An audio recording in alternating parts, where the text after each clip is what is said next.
Six class के भूगोल पढ़ने जा रहे हैं। अध्याय 8 भारत जलवायु वनस्पति तथा वन प्राणी। आप मौसम के बारे में प्रतिदिन समाचार पत्रों में पढ़ते हैं तथा टेलीविज़न पर देखते हैं अथवा दूसरे को इस संबंध में बातें करते हुए सुनते भी हैं। आप जानते हैं कि मौसम वायुमंडल में दिन प्रतिदिन होने वाला परिवर्तन है। इसमें तापमान, वर्षा तथा सूर्य का विकिरण इत्यादि शामिल हैं। उदाहरण के लिए मौसम कभी गर्म या कभी ठंडा होता है। कभी कभी आसमान में बादल छा जाते हैं तो कभी वर्षा होती है। आपने ध्यान दिया होगा कि जब बहुत दिनों तक मौसम गर्म रहता है तब आपको ऊनी वस्त्रों की आवश्यकता नहीं पड़ती। आप खाने पीने में ठंडे पदार्थों को पसंद करते हैं। इसके विपरीत ऐसे भी दिन होते हैं जब आपको ऊनी वस्त्रों के बिना ठंड लगती है। ठंडी और तेज हवाएं चलती हैं। इन दिनों में आप गर्म चीज़ों खाना पसंद करते हैं। सामान्यतः भारत में प्रमुख मौसम होते हैं। दिसंबर से फरवरी तक ठंडा मौसम, मार्च से मई तक गर्म मौसम, जून से सितंबर तक दक्षिण पश्चिम मानसून का मौसम, वर्षा, अक्टूबर और नवंबर में मानसून के लौटने का मौसम, शीत ऋतु। ठंडे मौसम में सूर्य की सीधी किरणें नहीं पड़ती है जिसके परिणाम स्वरूप उत्तर भारत का तापमान कम हो जाता है। ग्रीष्म ऋतु, गर्मी के मौसम में सूर्य की किरणें अधिकतर सीधी पड़ती है। तापमान बहुत अधिक हो जाता है। दिन के समय गर्म एवं शुष्क पवन बहती है जिसे लू कहा जाता है। आओ खेलें। हमारे देश के सभी भागों में लोग अपने क्षेत्रों में पाए जाने वाले फलों के ठंडे पेय जिसे शरबत कहा जाता है का सेवन करते हैं। ये पेय पदार्थ प्यास को बुझाने के सबसे अच्छे साधन हैं तथा लू के दुष्प्रभावों से हमारे शरीर की रक्षा करते हैं। क्या आपने कभी आम, बेल, नींबू, इमली, तरबूज तथा दही का शरबत जैसे छाछ, मट्ठा, मोड़ी इत्यादि पिए हैं? बहुत से लोग केला तथा आम के मिल्क शेक भी बनाते हैं। गर्मी के बाद पहली वर्षा हमें आनंद प्रदान करती है। हमारी सभी भाषाओं में वर्षा पर गीत हैं। वे सुनने में अच्छे लगते हैं तथा हमें आनंदित करते हैं। वर्षा के 2 गानों को याद करें तथा एक साथ मिलकर गाएं। वर्षा पर 5 कविताएं को इकट्ठा करें। ये लिखें। विभिन्न भाषाओं में वर्षा के नामों की जानकारी अपने मित्रों, पड़ोसियों तथा परिवार के सदस्यों से प्राप्त करें। उदाहरण के लिए हिंदी वर्षा, उर्दू बारिश, मराठी पाउस, बंगाली वर्षा। दक्षिण पश्चिम मानसून या वर्षा का मौसम, यह मानसून के आने तथा आगे बढ़ने का मौसम है। इस समय पवन बंगाल की खाड़ी तथा अरब सागर से स्थल की ओर बहती है। वे अपने साथ नमी भी लाती है। जब ये पवन पहाड़ों से टकराती है तब वर्षा होती है। मानसून के लौटने का मौसम या शरद ऋतु, इस समय पवन स्थल भागों से लौटकर बंगाल की खाड़ी की ओर बहती है। यह मानसून के लौटने का मौसम होता है। भारत के दक्षिण भागों विशेषकर तमिलनाडु तक आंध्र प्रदेश में इस मौसम में वर्षा होती है। किसी स्थान पर अनेक वर्षों में मापी गई मौसम की औसत दशा को जलवायु कहते हैं। भारत की जलवायु को मोटे तौर पर मानसूनी जलवायु कहा जाता है। मानसून शब्द अरबी भाषा के मौसम से लिया गया है जिसका अर्थ होता है मौसम। भारत की स्थिति उष्णकटिबंध में होने के कारण अधिकतर वर्षा मानसून पवन से होती है। भारत में कृषि वर्षा पर निर्भर है। अच्छे मानसून का मतलब है पर्याप्त वर्षा तथा प्रचुर मात्रा में फसलों का उत्पादन। अगर किसी वर्ष मानसून वर्ष कम हो या नहीं तो क्या होगा? सही उत्तर पर चिन्ह लगाओ। फसल प्रभावित होगी, नहीं होगी? कुएं के पानी का स्तर ऊपर जाएगा, नीचे चला जाएगा? गर्मी का मौसम लंबा होगा, छोटा होगा? आओ कुछ करके सीखें। भारत के मानचित्र पर इस पैराग्राफ में दिए गए स्थानों को चिन्हित करें। किसी स्थान की जलवायु उसकी स्थिति, ऊंचाई, समुद्र से दूरी तथा उच्च वर्ष पर निर्भर करती है। इसलिए हमें भारत की जलवायु में क्षेत्रीय विभिन्नता का अनुभव होता है। राजस्थान के मरुस्थल में स्थित जैसलमेर तथा बीकानेर बहुत गर्म स्थान है, जबकि जम्मू तथा कश्मीर के द्रास एवं कारगिल में बर्फीली ठंड पड़ती है। तटीय क्षेत्र जैसे मुंबई तथा कोलकाता की जलवायु मध्यम है। वे न ही अधिक गर्म है और न ही अधिक ठंड है। समुद्र तट पर होने के कारण ये स्थान बहुत अधिक आर्द्र हैं। विश्व में सबसे अधिक वर्षा मेघालय में स्थित है, मैसीनराम में होती है, जबकि किसी वर्षा राजस्थान के जैसलमेर में वर्षा होती ही नहीं है। प्रकृति। हम अपने चारों तरफ विभिन्न प्रकार का पादप जीवन देखते हैं। हरे घास वाले मैदान में खेलना कितना अच्छा लगता है। कुछ पौधे छोटे होते हैं जिन्हें झाड़ी कहा जाता है, जैसे कैक्टस तथा फूलों वाले पौधे इत्यादि। इसके अतिरिक्त बहुत से लंबे वृक्ष होते हैं, उनमें से कुछ में बहुत शाखाएं तथा पत्तियां होती हैं, जैसे नीम, आम। तो कुछ वृक्ष ऐसे होते हैं जिनमें पत्तियों की मात्रा बहुत कम होती है, जैसे नारियल, घास, झाड़ियाँ तथा पौधे जो बिना मनुष्य की सहायता के उपजाते हैं, उन्हें प्राकृतिक वनस्पति कहा जाता है। क्या आप कभी यह नहीं सोचते हैं कि ये एक दूसरे से किस प्रकार भिन्न हैं? अलग अलग जलवायु में अलग अलग प्रकार की वनस्पतियाँ पाई जाती हैं। इनमें वर्षा की मात्रा सबसे महत्वपूर्ण होती है। जलवायु की विभिन्नता के कारण भारत के अलग अलग तरह की वनस्पतियाँ पाई जाती हैं। भारत की वनस्पतियों के 5 प्रकार में विभाजित किया जा सकता है।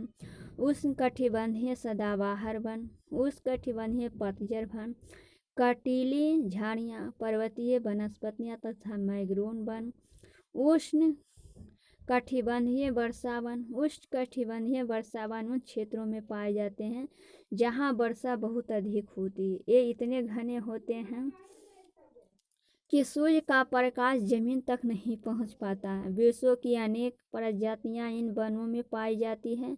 ये वन वर्षा के अलग अलग समय में अपनी पत्तियां गिराते हैं। फलता वे हमेशा हरे भरे दिखाई देते हैं और उन्हें सदाबहार वन कहा जाता है। अंडमान निकोबार द्वीप समूह, उत्तर पूर्वी राज्यों के कुछ भाग तथा पश्चिम घाट की संकरी पट्टी में पाए जाने वाले प्रमुख वृक्ष महोगनी, एबोनी तथा रोजवुड हैं। उष्णकटिबंधीय पतझड़ वन, हमारे देश के बहुत बड़े भाग में इस प्रकार के वन पाए जाते हैं। इन वनों को मानसून वन भी कहा जाता है। ये कम घने होते हैं और वर्षा में एक निश्चित समय में अपनी पत्तियां गिराते हैं।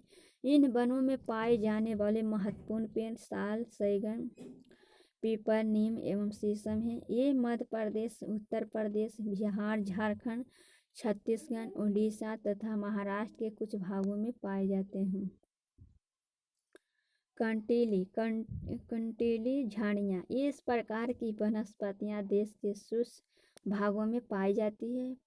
पानी की क्षति को कम करने के लिए इनकी पत्तियों में बड़े बड़े कांटे होते हैं। इनके महत्वपूर्ण वृक्ष हैं कैक्टस, खैर, बबूल, कीकर इत्यादि। ये राजस्थान, पंजाब, हरियाणा, पश्चिम घाट के पूर्वी ढालों तथा गुजरात में पाई जाती है। पर्वतीय वनस्पति। पर्वतों में ऊंचाई के अनुसार वनस्पति के विभिन्न प्रकार पाए जाते हैं। ऊंचाई बढ़ने के साथ तापमान में कमी आती जाती है। समुद्र तल से 1,500 मीटर से 1,500 मीटर से 2,500 मीटर की ऊंचाई के बीच पेड़ों का आकार शंक्वाकार होता है। ये पौधे शंकुधारी वृक्ष कहे जाते हैं। इन वनों के महत्वपूर्ण वृक्ष चीड़, पाई तथा देवदार हैं। मैंग्रोव वन, ये वन खारे पानी में भी रह सकते हैं। ये मुख्यतः पश्चिम बंगाल के सुंदरवन तथा अंडमान एवं निकोबार के द्वीप समूह में पाए जाते हैं। सुंदरी इस प्रकार के वनों की महत्वपूर्ण प्रजातियां हैं। इसी प्रजातियां के नाम पर क्षेत्र का नाम सुंदरवन पड़ा। हमें वनों की आवश्यकता क्यों है? वन हमारे लिए बहुत ही लाभदायक, ये विभिन्न प्रकार कार्य करते हैं। पेड़ पौधे ऑक्सीजन छोड़ते हैं जिसे हम सांस के रूप में लेते हैं तथा कार्बन डाइऑक्साइड को ग्रहण करते हैं। पेड़ पौधे की जड़ें मिट्टी को बांध कर रखती हैं तथा इस प्रकार के वे मिट्टी के अपरदन को रोकते हैं। वनों से हमें ईंधन, लकड़ी, चारा, जड़ी बूटियां, लाख, शहद, गोंद इत्यादि प्राप्त होते हैं।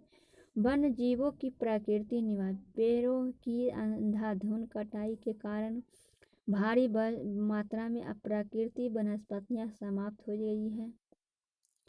हमें अधिक पौधे लगाने चाहिए। जो पेड़ बचे हैं उनकी रक्षा करनी चाहिए एवं लोगों को पेड़ों के महत्व के बारे में बताना चाहिए। हम लोग कुछ खास आयोजन जैसे वन महोत्सव मानकर अधिक से अधिक लोगों को इस प्रयास में शामिल कर सकते हैं तथा पृथ्वी को हरा भरा रख सकते हैं। लीला के माता पिता ने उसके जन्म पर नीम के एक पौधे को रोपा। प्रत्येक जन्मदिन पर उन्होंने अलग अलग पौधे को रोपा था। इनके हमेशा पानी से सींचा जाता था तथा अत्यधिक गर्मी, सर्दी तथा एवं जानवरों से बचाया जाता था। बच्चे भी यह ध्यान रखते थे कि कोई उन्हें नुकसान न पहुंचाए पाए। जब लीला 20 वर्ष की हुई तब 21 सुंदर वृक्ष उसके घर के चारों ओर खड़े थे। चिड़ियों ने उन पर अपना घोंसला बना लिया था। फूल खिलते थे, तितलियां उनके चारों ओर मंडराती थी। बच्चे ने उनके फलों का आनंद लिया था, उनकी शाखाओं पर झूले तथा उनकी छाया में खेले थे। वन प्राणी। वन विभिन्न प्रकार के वन जीवों का निवास होता है। वनों में जंतुओं की हजारों प्रजातियां तथा बड़ी संख्या में विभिन्न प्रकार की सरीसृपों, उभयचरों, पक्षियों, स्तनधारियों, कीटों तथा कृमियों का निवास होता है। बाघ हमारा राष्ट्रीय पशु है। यह देश के विभिन्न भागों में पाया जाता है। गुजरात के गिर वन में एशियाई शेरों का निवास है। हाथी तथा एक सींग वाले गैंडा असम के जंगलों से घूमते हैं। हाथी केरल एवं कर्नाटक में भी मिलते हैं। ऊंट भारत के रेगिस्तान तथा जंगली गधा कच्छ के रण में पाए जाते हैं। जंगली बकरी, हिम तेंदुआ, भालू इत्यादि हिमालय के क्षेत्र में पाए जाते हैं। इनके अतिरिक्त बहुत से दूसरे जानवर जैसे बंदर, सियार, भेड़िया, नीलगाय, चीतल इत्यादि भी हमारे देश में पाए जाते हैं। भारत में पक्षियों की भी ऐसे ही प्रचुरता है। मोर हमारा राष्ट्रीय पक्षी। भारत में पक्षी तोता, मैना, कबूतर, बुलबुल तथा बत्तख इत्यादि हैं। अन्य बहुत सारे राष्ट्रीय पक्षी उद्यान हैं जो पक्षियों को उनका प्रकृति निवास प्रदान करते हैं। उद्यान शिकारियों से पक्षियों की रक्षा करते हैं। क्या आप अपने क्षेत्र में पाए जाने वाले 5 पक्षियों के नाम बता सकते हैं? भारत में सांपों की सैकड़ों प्रजातियां पाई जाती हैं। उनमें कोबरा एवं कैरात प्रमुख हैं। वनों के काटने तथा जानवरों के शिकार के कारण भारत में पाए जाने वाले वन्यजीवों की प्रजातियां तेजी से घट रही है। बहुत सी प्रजातियां तो समाप्त भी हो चुकी है। उनको बचाने के लिए बहुत से नेशनल पार्क, पशु विहार तथा जीव मंडल आरक्षित क्षेत्र स्थापित किए गए हैं। सरकार ने हाथियों तथा बाघों को बचाने के लिए बाघ परियोजना एवं हरित परियोजना जैसी परियोजनाओं को शुरू किया है। क्या आप भारत के कुछ पशु विहारों के नाम तथा मानचित्र पर उनकी स्थितियां बता सकते हैं? हम वन जीवों के संरक्षण में भी अपना हाथ बांट सकते हैं। आप जानवरों के शरीर के विभिन्न अंगों जैसे हड्डी, सींग तथा पंख से बने पदार्थों को खरीदने से इनकार कर सकते हैं। प्रत्येक वर्ष हम लोग अक्टूबर के पहले सप्ताह को वन्यजीव सप्ताह के रूप में मानते हैं, ताकि वन्यजीवों के निवास को संरक्षित रखने के लिए जागरूकता लाई जा सके। शिकारी बाघों को क्यों मारते हैं? हमारे